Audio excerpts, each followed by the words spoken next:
मुझे बहुत खुशी हो रही है ये बताते हुए कि इस बार प्रधानमंत्री हमारे साथ योगा डे मना रहे हैं हमारे शहर में, तो मैं उनका तहे दिल से स्वागत करती हूँ।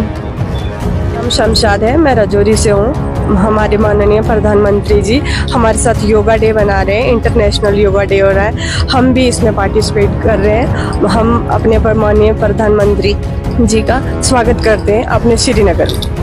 मुझे लगता है फर्स्ट टाइम सेकंड टाइम आज हो रहा है कश्मीर में जो यहाँ भी योगा हो रहा है, तो ये बहुत ज़्यादा अच्छा है हेल्थ के लिए।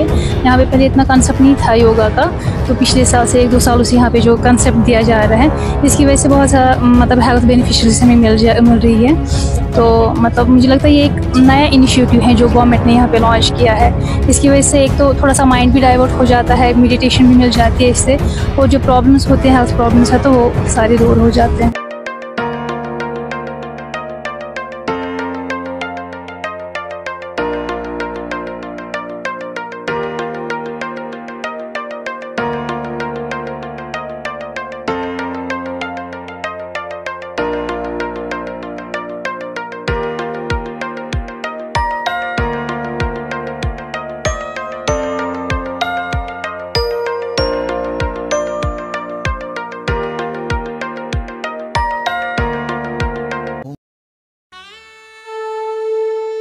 বাসন্তী রং ছুঁয়েছে যখন জীবনের বিশ্বাস, সিঁদুরে সলাজ আঁকে বধূ সাজ, মন তুই ভালোবাস। যত আকুলতা হয়েছে বারোটা বাসন্তী সংলাপ, ভেসে যাক দোহে আদরে আবেশে বন্ধু সবার Nayanmoni Agomoni Basanti fashion private limited, Kanchrapara.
Kesari light house এবং কেসরি লাইট হাউস নিজেদের রান্নাঘরকে আরো অত্যাধুনিকভাবে সাজাতে সমস্ত কিছু পেতে চলে আসুন নৈহাটি গৌরীপুর চৌমাথা বাজার কেসরি লাইট হাউস।